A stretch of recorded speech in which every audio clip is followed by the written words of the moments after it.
kind of death he was going to die. Now, these passages are clear indications of Jesus having conversations with his disciples. And here, this was more of a public setting en route to the cross. And he is drawing from the historical commonality that he shares with the fellow Israelites in having the common heritage under the Mosaic covenant. Referencing Numbers chapter 21, if you remember the account there, this is one of the many instances where the Hebrews grumbled against the Lord because they were tired of the miraculously provided manna. They became discontent with the daily miracle. Isn't that something? Because you have a miracle performed on your behalf in such routine fashion, you begin to complain about the miracle. Which, before you get on your high horse, that happens in our day.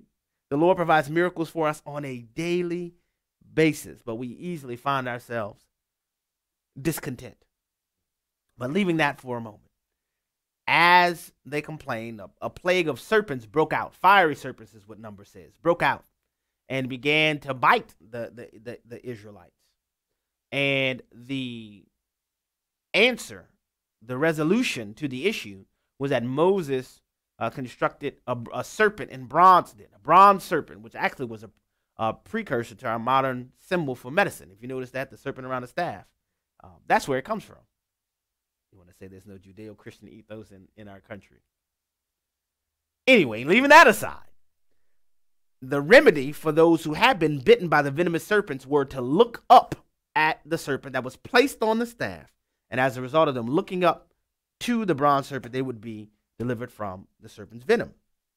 So when Jesus says that, everyone in the audience knew what he was talking about. If I be lifted up, similar to the bronze serpent erected before the Israelites who had been bitten by the fiery serpents, if I be lifted up, I will draw all men unto myself. And then the scripture specifically says, he says that to refer to the type of death he was going to die. Clearly giving an indication, or should I say, pointing toward the cross, where he will be elevated on what was deemed to be a very gruesome and cursed way to die in men's eyes. That was a way that Jesus would die. If I be lifted up, I would draw all men unto myself. Now, why am I saying all of that? I am saying all of that because I want to encourage you to remember that what we are engaged in as people is not merely natural. And the answers that we seek are not merely natural or temporal. Now, what I'm talking about, I'm going to share just a couple, and I'm sharing these stories, not necessarily to report the news, but just to give you an indication. So how many of you remember, or not remember, were aware, last week at Bartow Middle School in Florida, two little girls, an 11-year-old and a 12-year-old, had concocted a plot to kill dozens of younger students at their school. They had planned to cut and stab them, drink their blood, and eat their flesh. These little girls, an 11-year-old and a 12-year-old, were self-professed Satan worshipers. Their plot was to hang out in the bathroom and wait until smaller students, which were most likely going to be girls because they're girls hanging out in the girls' restroom, and when they could get small enough students that they could overpower, they were going to cut them and stab them and slice them. Well, the little girls happened to be found where? In the bathroom. And when they were caught by school officials, they were found with butcher knives, pizza cutters, all manner of devices to cut, kill, and stab and maim children.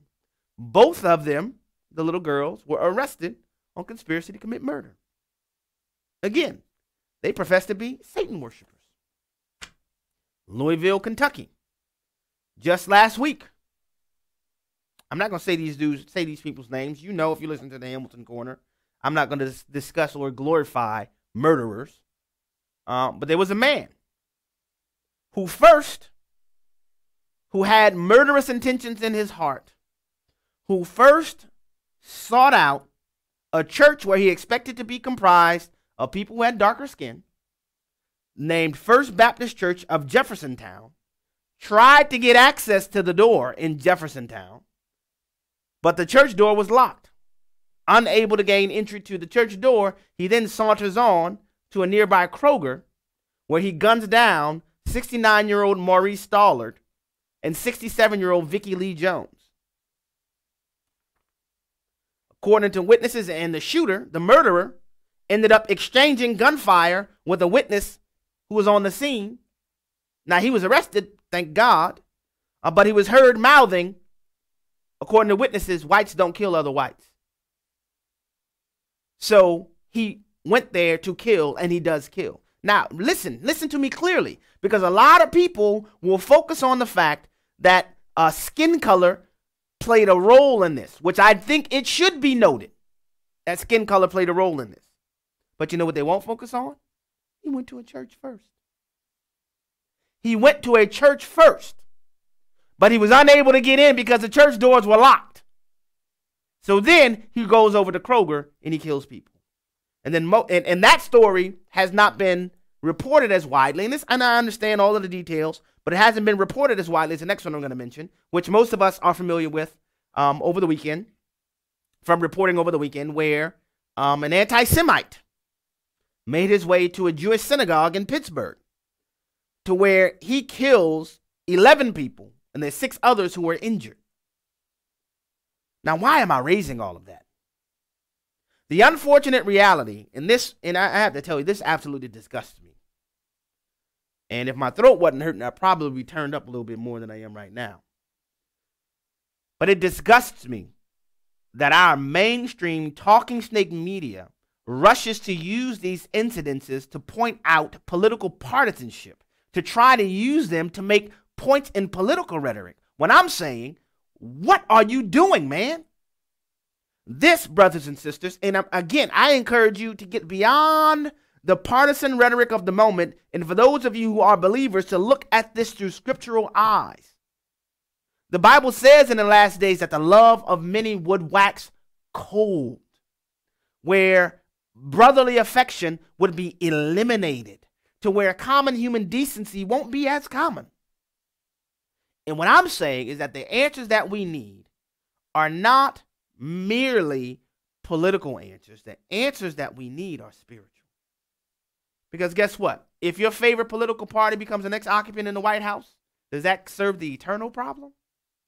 You know, it's not lost on me, which I do think this is good, and I celebrate this, that you had the Young Black Leadership Organization that had a march on Washington, D.C., where you had scores of darker-skinned people declaring that they don't need to be locked in step with the Democrat Party. They don't have to vote for the Democrat Party.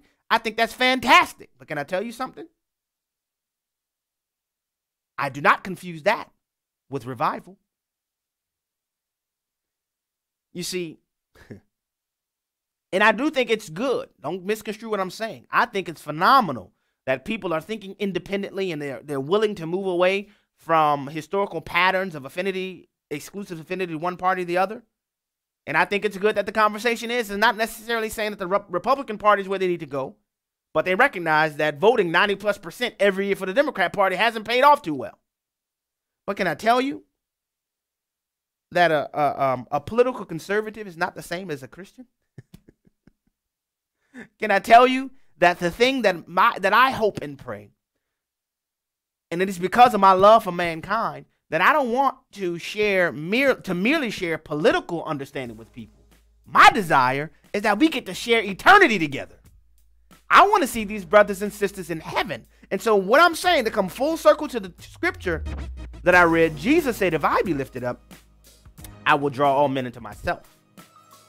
Family of God, if we have the Christ, we have the gospel, we have the word of God that has been entrusted to us, please don't let it be said about us that we've conveyed partisan rancor, but have not conveyed the gospel.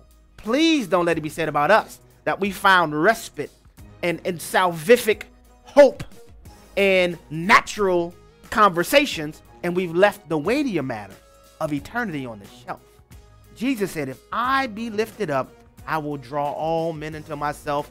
Brothers and sisters, let us be about lifting up Jesus.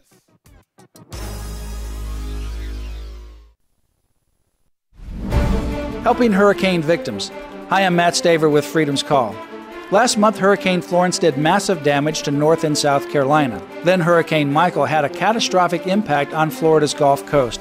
The deadly and destructive storm was the first Category 4 in history to hit the Panhandle region. As part of the disaster relief efforts, we are partnering with teams in these areas. These crews work tirelessly to demolish or clean and salvage the homes of countless victims, all while showing them the love of Christ. But there is still a huge need for relief efforts. Many places are still covered in mud and sludge. Many have lost their homes, and families are still displaced. Please pray that people will seek and find Christ in the midst of their terrible suffering. And consider helping fund these relief efforts through our ministry, Liberty Relief International. Visit lc.org and click on Relief Efforts. That's lc.org.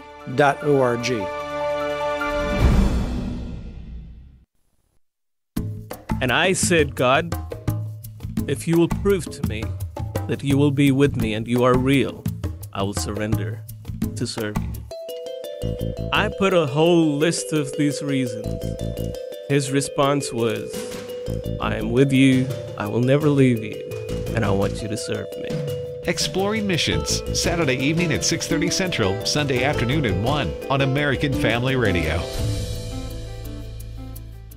We need you to call your senators today. Tell them to put an end to the liberals' filibuster, switch to a majority vote, and defund Planned Parenthood. Your call will make a difference. Call the Capitol switchboard at 202-224-3121 or go to afaaction.net. Again, call 202-224-3121 and tell your senators to switch to a majority vote and defund Planned Parenthood. Brian Fisher here with today's Life and Liberty Minute. As the invading army of illegal aliens continues to snake its way across Mexico, politicians are ransacking Scripture to find some justification for taking care of them all. Perhaps the most feeble is to use the parable of the Good Samaritan, which Governor Kasich of Ohio does. The main problem here is that the parable is not addressed to government, it's addressed to you and me. The Good Samaritan didn't outsource compassion and generosity to the government. He dug into his own pocket and invested his own time to see to it that the victim's wounds were bandaged and he had a place to lodge while he recovered. The difference between conservatives and regressives is that regressives believe compassion is giving away other people's money, while we as conservatives believe compassion is giving away our own money. Catch Brian Fisher on Focal Point, weekday afternoons at 1:05 Central on American Family Radio. Shining light into the darkness, this is the Hamilton Corner on American Family Radio and Urban Family Talk. Welcome back to the Hamilton Corner. Here on American Family Radio and Urban Family Talk. Now, while I was away, and sometimes it depends on where I am and what I'm doing. Sometimes I'm able to keep up with what's going on. Sometimes because of the schedule where I am, I'm not as able to keep up with all of the things that are happening in the world and in the news. And so one of the things when I got back to home base and I was able to catch up on the news, I was reading about this migrant caravan that I think is rightly described as an invasion, when you have thousands of people coming from a foreign nation and they're burning the flag of the nation that they declare to be their destination, and they are waving the flag of the nation where they came from. Kind of doesn't present to me that these are a group of people that want to come and mesh peaceably into the American fabric, you know. So reading about it, which, you know, started in Honduras and the whole deal there. I talked about it on the program before I was out of town. And the numbers reached into the thousands, 5,000 to 7,000. I've heard estimates even higher, but most of the reports I've read is about 7,000 people, even though in some places it's breaking up and other things are happening. But most of the public declarations and the reasoning for the migrant travel is that, you know, Honduras is such a backwoods country. It's you can't make a living. It's dangerous, and all these things are happening. And then I learned that as this caravan made it to the southern Mexican states, and I may mispronounce these, but Chiapas and Oaxaca, the Mexican government, and I'm gonna read some of this, but the Mexican government offered the Caravan-ers, quote, shelter, medical attention, schooling, and jobs.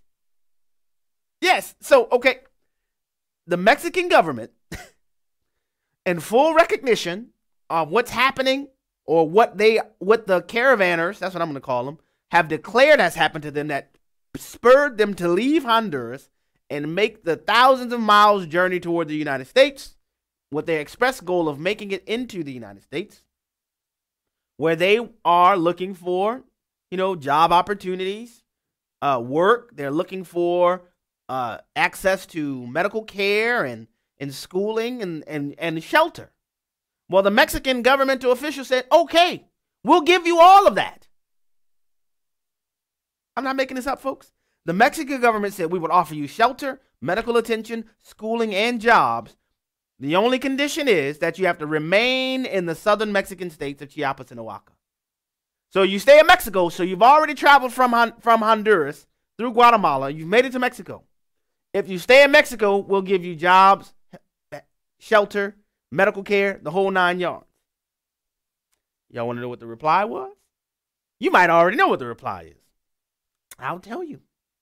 According to a spokesperson for the caravan, the reply was, quote, this plan does not truly respond to the causes of the Central American exodus, and therefore does not solve their needs from a perspective that respects human rights in a holistic way.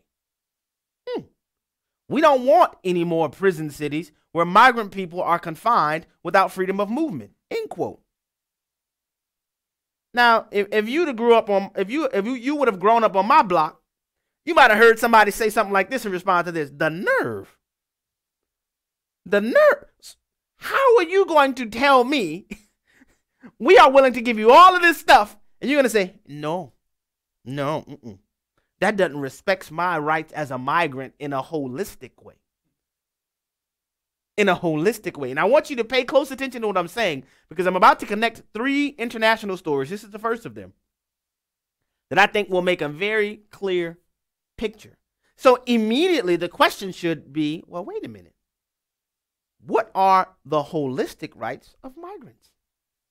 Are you telling me that there is an inherent right you have to come to my country because you don't like yours, or because things that are going wrong in your country that entitles you to a right? Now, you are making it to a place where they're offering you food, jobs, clothing, shelter, medical attention, the whole 9. And they're saying, nope, we don't want it.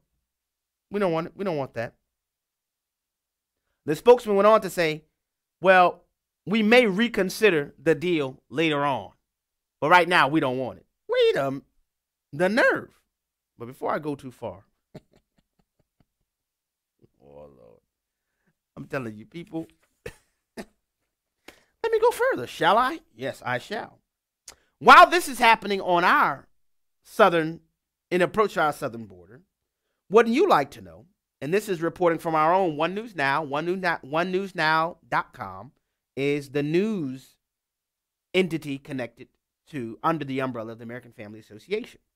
So One News Now does an amazing job of reporting, and I encourage you to use it as a consistent news source. But this is reporting from our own One News Now.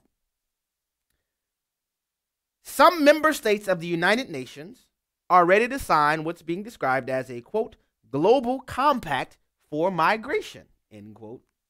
Jason's wheels are turning. Upon signature, this compact, which would apply to all member states of the United Nations, would go into effect in December. The current draft of the Migration Compact would require signatory states, listen to this closely now, to eliminate their varying categories of migrants, which could include ditching descriptors like refugee, asylum seeker, economic migrant, and illegal aliens. European lawmakers, particularly German lawmakers, which, by the way, if you're not aware, Angela Merkel has announced her decision not to seek re-election because she realizes her open border policy has backfired on Germany. Oh, isn't that interesting? But I digress momentarily. European lawmakers, particularly German lawmakers, are content with the global compact, and they are willing to accept the overt globalist agenda of claiming open borders as a human right. Now, what's going on here?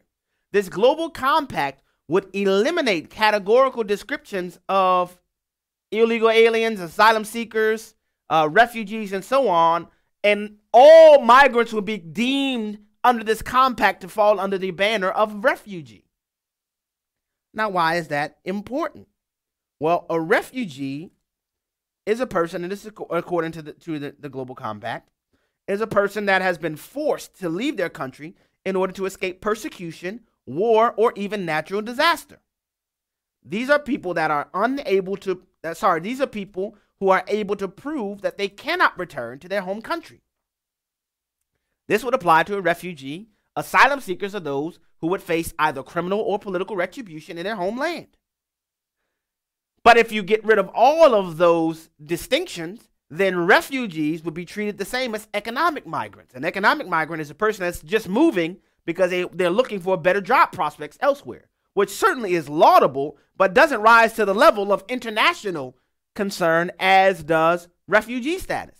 Well, this global compact would treat all people seeking to move from one place to another as refugees.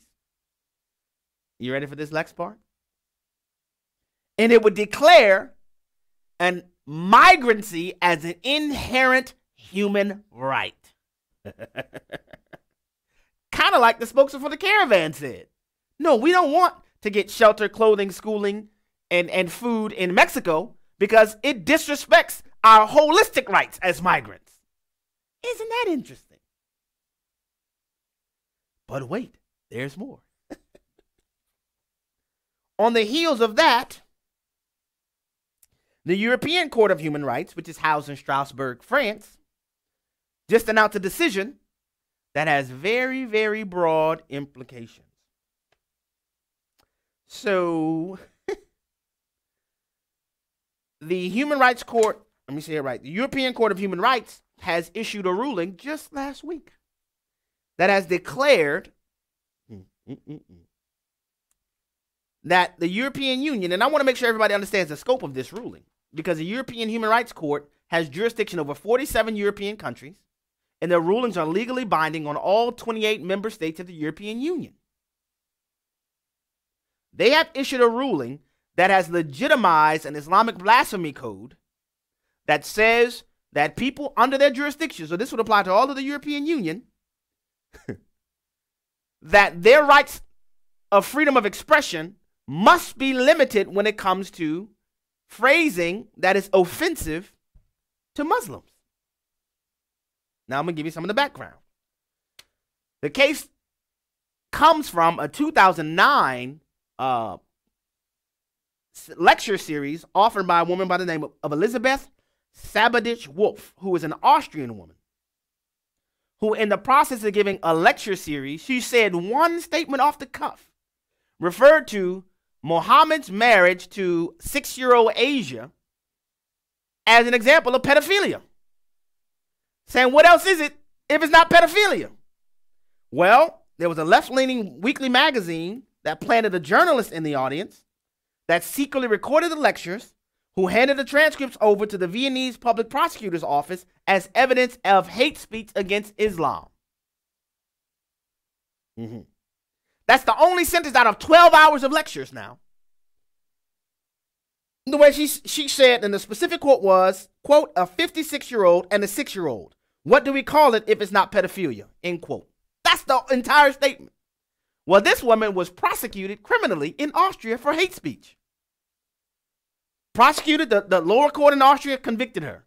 She appealed to the Austrian courts all the way up to the courts in Austria. They all affirmed her conviction.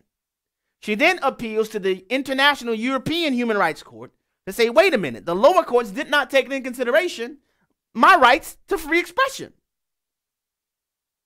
Well, the European Human Rights Court ruled, and folks, this is going to blow your top. Ruled that Miss Elizabeth's comments didn't take into consideration, but this is crazy, guys. Didn't take into consideration the fact that Muhammad stayed married to Aisha until he died. So because he stayed married to her until she was 18 years old, that proves he wasn't a pedophile. Because pedophiles exclusively like prepubescent children. Folks, I am not making this up. This is the basis of their ruling. So as a result, this Elizabeth Sabadich Wolf has to either do 60 days in jail or pay a $600 fine. Now, the implications are a bit more broad even than the specifics of the ruling. Because the implications of the ruling here, and this is what some of the results were, that the ruling effectively establishes a dangerous legal precedent, one that authorizes European states to curtail the right to free speech if such speech is deemed to be offensive to Muslims and thus pose a threat to religious peace. So Elizabeth said, in other words, my right to speak freely is less important than protecting the religious feelings of others. And this is exactly a similar idea that we are dealing with here, to where the free exercise, not exercise of religion, the free exercise of religion and the freedom of speech doesn't give you a freedom from being offended. And the reality is that the touchstone of a virtuous and robust belief in and protection of the freedom of speech is how willing are you to protect the freedom of people to speak in a manner that is offensive to you. See, this is a foundational tenet of the American fabric of the freedom of speech. Now, what is the connection between all of these stories? Well, you have the willingness to offer us not only asylum, but to offer jobs, to offer resources, to offer living quarters, all in Mexico, but it to be rejected because it doesn't, quote, respect my holistic rights as a migrant, end quote. Connected to the Global Compact that literally declares migrancy as an inherent human right. I guess who cares about national sovereignty? Because, folks, if migrancy becomes an inherent human right, that spells the end of national sovereignty. If I have a right to come to your country, that impinges on your liberty for national sovereignty. And then combined with the reality that, well, we will allow freedom of expression. You got that? We will allow freedom of expression unless it offends somebody's religious ideals. Then freedom of expression must be curtailed. Folks, the reality of what we're facing is the unraveling of the entire foundations of Western civilization. The entire objection is to the Judeo-Christian ethos that has founded Western civilization. And so if these things are not met with robust objections, I just want you to know, you can't say you weren't warned, because that is where we're going. If we move, now I understand very clearly that this is what is happening in the United Nations, but can I tell you that there are many people in our very own country who would love to see those things happen here? Can I tell you that there are people in our own country who would say, well, I know you have free speech, but see, a robust embracing and defense of free speech is not free speech, but it is freedom of speech. Now, of course, we know the limitations of not being able to say fire in a crowded theater and so on and so forth, but certainly free speech does not allow for speech to be criminalized and for a person to be incarcerated because their speech is offensive. If we move to the place where speech is deemed offensive, we have moved to a place where we are folding up the founding ethos of our nation and throwing it in the trash can. And then the bottom line is, if we lose our freedom of speech, then who are the groups of people or persons or bureaucratic bodies that will determine what is appropriate and what is acceptable? Could it be that it'll be the exact same people who think it's cool for men to go to the restroom to little girls? Could it be is the very same people who think that, no big deal. Everybody who wants to come to our country, they should be allowed to come to our country. Something to think about. More from the Hamilton Corner on the other side of the break.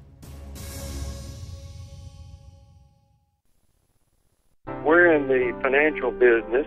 We manage a couple of trusts and some estates and, of course, our own monies, too. Courtney Trotter talks about the charitable gift annuity from the AFA Foundation. I understand annuities about as much as anyone, I guess, can. So I just felt the charitable gift annuity was a win-win situation for many people that still are generating income and still have assets, because you never know when you may have to draw down on something like that. And if you don't ever have to, then it's even a better gift to get to a really good foundation like AFA, a very solid investment, a good way to help do the Lord's work, and it's there to help us as well. Find out if the charitable gift annuity can work for you by calling the AFA Foundation at 800-326-4543, extension 345. Will you be a fool for Christ's sake? This is David Wheaton, host of The Christian Worldview. No matter how educated or how winsome or how accomplished a Christian is, the non-believing world will still view him or her as a fool. That's because, as the Apostle Paul says, the word of the cross is foolishness to those who are perishing. But then he writes, God was well pleased through the foolishness of the message preached to save those who believe. So, Christian, embrace being a fool for Christ's sake, as the Apostle Paul did, knowing the real fools are those who say in their heart, there is no God. Hear an interview with Ray Comfort and watch his new film, The Fool, at thechristianworldview.org. This weekend, we'll discuss what's at stake in the midterm elections. Listen to The Christian Worldview with David Wheaton, Saturday mornings at 8 Central on American Family Radio. Hello, Americans. I'm Todd Starnes with news and commentary next. A New York City art installation depicts President Trump supporters as white trash who cling to Bibles, eat at Chick-fil-A, and wear Make America Great Again hats. You can see photos of the installation at toddstarnes.com. The controversial exhibit is the work of artist Winston Singh.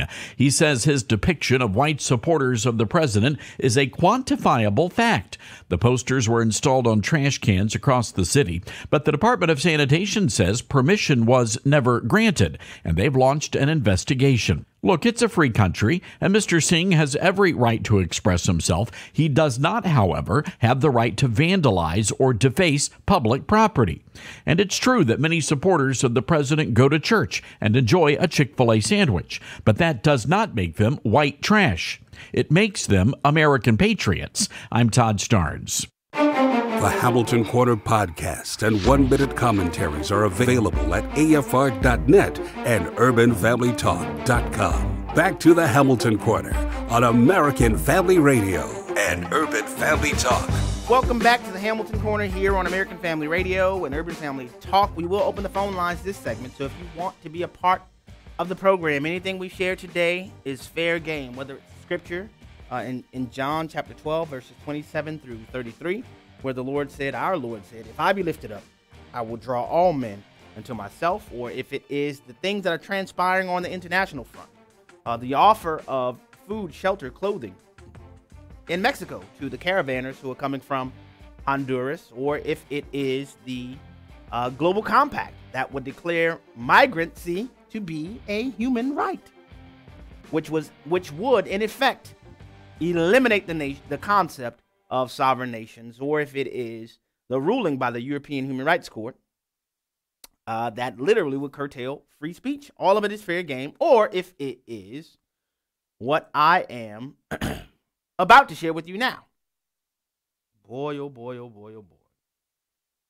This is so interesting. Well, I'm just going to jump into it. How about that? I'll just jump into it. During an interview over the weekend with Kara Swisher from the technology website Recode, who Kara Swisher also writes opinion pieces for the New York Times Magazine. Hillary Clinton was being interviewed, and it seems like Mrs. Clinton is attempting to increase her profile here recently. She's campaigning across the country for Democrat candidates. She and Bill Clinton have embarked on a 13-city tour. I'm sure you're getting your tickets now. Aren't you thrilled? It's pretty interesting. Many people, especially on the Democrat side, are wishing that she would just go away. But I don't know if you saw the movie Dreamgirls, but you might want to change her name to Effie Clinton, because she's telling you she ain't going nowhere. She's staying. She's the best president you should have ever known. No, no, no, no way. That's enough. I ain't living without you. Not living without you. I don't want to be free. But we do, Hillary. Please go away. We want to be free. We want to be free. Well, in the interview, of course, the question came up with Kara Swisher. The question came up, are you going to run again for president? Here's the exchange. Jay, please play clip number 2. Do you want to run again? No. Wait. No. That was a pause. Well, I'd like to be president. Wow. Look, I think, hopefully, when we have a Democrat in the Oval Office in January of 2021, there's going to be so much work to be done. I mean, we have confused everybody in the world, including ourselves. And we have confused our friends and our enemies. Right. They have no idea what the United States stands for, what we're likely to do, what we think is important. So the work would be work that I feel very well prepared for, having been in the Senate for 8 years, having been a diplomat. Oh, did she roll out the resume? Did she just roll out the resume? Now, if you didn't hear it clearly, she said she may not want to campaign again for president, but she sure would like to be president. Is that a hat tip to her running in 2020? I don't know. But she sure told you she would like to be president. And then she even laid out the resume. So I'll tell you what I think. One, and I'll tell you why I'm saying this after I say it.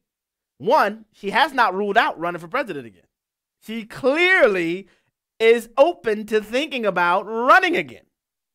And two, she said, well, I mean, her hopes is for a Democrat president in 2021. So she laid out her resume why she should, at a minimum, be a part of whatever happens, if not a cabinet position, with the next president.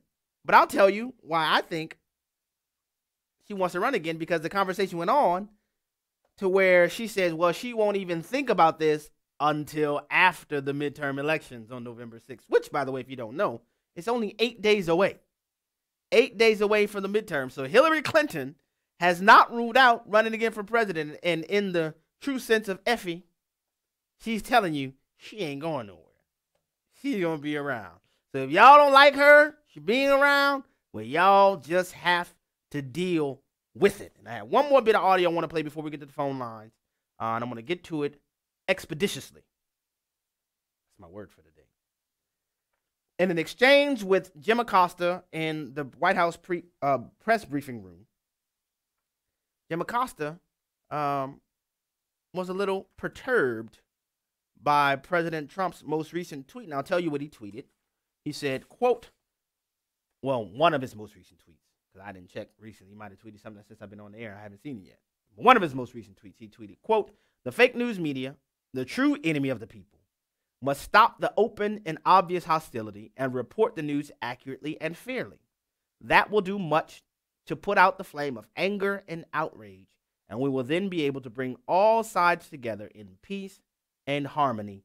Fake news must end, end quote. President Trump tweeted that in light of the clear division that's happening in our country, and he's saying that one of the reasons is because not the entire media, but the fake news contingent of the media continues to print stories and run things.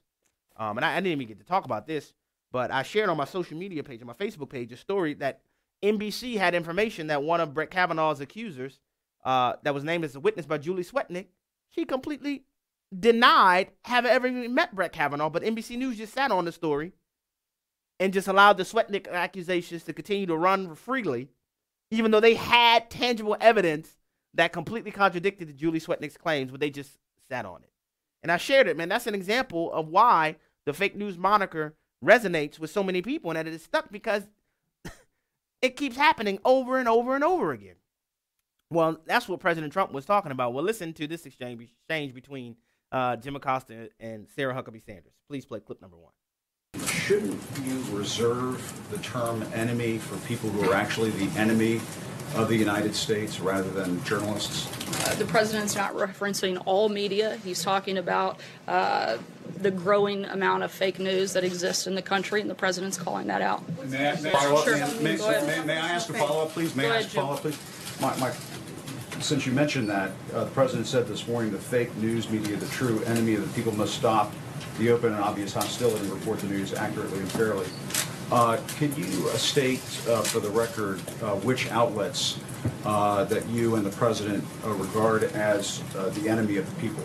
I'm not going to walk through a list, but I think those individuals probably know who they are. Would that include my outlet, which received I don't think it's necessarily specific to a general, broad generalization of a full outlet. At times, I think there's individuals that the president would be referencing. Jordan. So you're not going to state for the record then.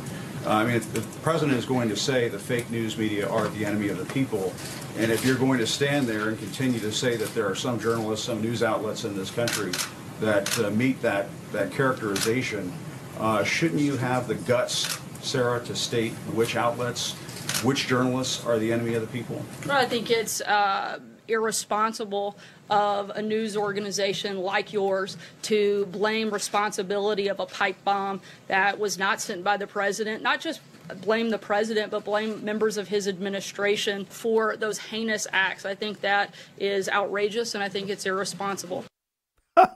You asked for it, Jim. You asked for it. Sarah was like, man, listen, I'm trying to let you off on this one. You keep asking for it, I'm going to give it to you. Your outlet. All right, bro. You want to go there? Fine. Sarah Huckabee Sanders, ladies and gentlemen. There's more I want to say on that, but let me get to some of these phone calls. Let me go here first. The number, if you want to be a part of the program, is 888-589-8840. That number again is 888-589-8840. We will start in my home state of Louisiana, where Luca is on the line. Luca, thank you for calling the Hamilton Corner. Welcome to the program. Yes, sir. Hello, Mr. Attorney General. How you doing, Luca? Welcome to the show. Yeah.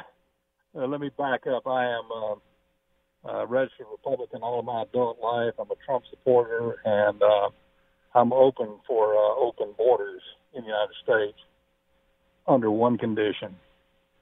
What's that? I feel like all of these other governments, all of these other banana republics and so forth that tend to generate all of these migrants that you were talking about earlier, that they have to adopt a government that and get rid of the corruption at the levels that they operate in, completely quit that, operate under a constitution that mirrors the United States Constitution, which requires, as it's written many times by the founders, to be Christian-based, so they have to turn into that as well, and do that for, say, a 50, 70-year stretch. And after that fails, then we can entertain opening our borders and letting these people come in. Luca, thank you very much for your call and your comments. I have to say, I understand the point that you're endeavoring to make, but, I mean, let's just be honest. That's never going to happen. That's never going to happen. We have no authority as the United States of America to impose conditions on any other nations as to how their governments are supposed to work, legally speaking. So I understand the point that you're endeavoring to make, and there's a reason, folks, that the caravans are leaving Honduras and trying to come to America, and they're not going to Venezuela. You know, there's a reason that they're not saying, hey, how about we all go to Cuba? Great idea. There's a reason for that. But I understand the point that you're trying to make, Luca. Thank you very much for your call and your comments. We will go next to Oklahoma, where Laura is on the line. Laura, thank you for calling the Hamilton Corner. Welcome to the program.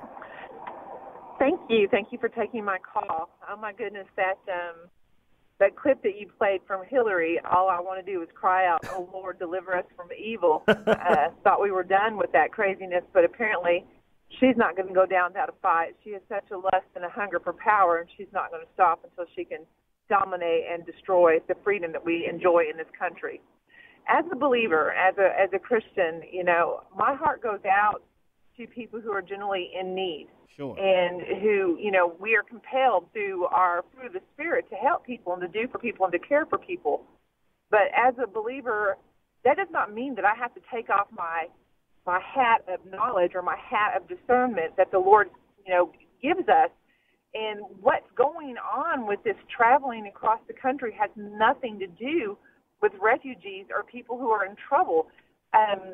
Everything I see is arrogance and a demand for something, and people who are truly in need don't stand around and demand, give me this, give me that, and wave their own flag and then storm the gates as if, we owe them something. And I'm flabbergasted with the fact that the Democratic Party thinks that because we believe in borders, we believe in locked doors, we believe in putting our money in banks and securing our property, which they do the same thing, that they think that there's a spirit of hate or judgment or prejudice that comes along with saying, no, you can't do this without being in decency and being in order. You don't show up here and demand anything. There should be consequences for those negative actions. You just can't flood into America and say, you owe me a job. You owe me shelter. You owe me food. You owe me medical care. You owe me education, where we are struggling to educate our own children. Thank you very much, Laura, for your call and your comments. There's a lot in there. If I had the time, I would like to go through it all. But you make some good points. You raise some valid points, and I'm sure there are a lot of people that would agree with you. And one of the several things get lost in the conversation. One, there's clearly a difference between legal immigration and illegal immigration. Two, there's a difference between refugees and economic migrants, people that are looking to better their lives, though obviously we understand that. In our country, we have people that move from state to state, but you don't go to a foreign nation and demand for them to give you things or say it like this. Those who are hungry, they very rarely would turn down a burger in hand to say, well, hey, I want to see what is on the other end of down the way, and there is no right to come to the country. And one of the things I often have in my own conversations with people who are advocates for open borders, I say, well, how many immigrants should we take in? How many is too many for you? Which clearly communicates the idea that at some point there has to be an understanding that we don't have enough resources to support the entire world's population. The best thing we could do, in my opinion, is to enable countries that are struggling to aid them in their own countries. The best thing we could do to help the largest amounts of people is to help the countries that they come from to stabilize to a degree. But back to the phone lines. We'll go next to Indiana, where Florence is on the line. Florence, thank you for calling the Hamilton Corner. Welcome to the program. Good to talk to you, Abe. These migrants coming in, Mexico has offered them everything that they could want. But no, they want to come to the United States. I think if they dig deep enough, George Soros been way down in there handing out money to get them to come to the United States instead of going to Mexico. Oh, sure, Florence. There's already been documentation of George Soros working with various organizations that are American organizations that are enabling the migrants to come. I mean, you think about the logistical nightmare that it would be to move such a large amount of people over a large span of time, and where they're going to the restroom, where they're getting food from, where they're getting water from.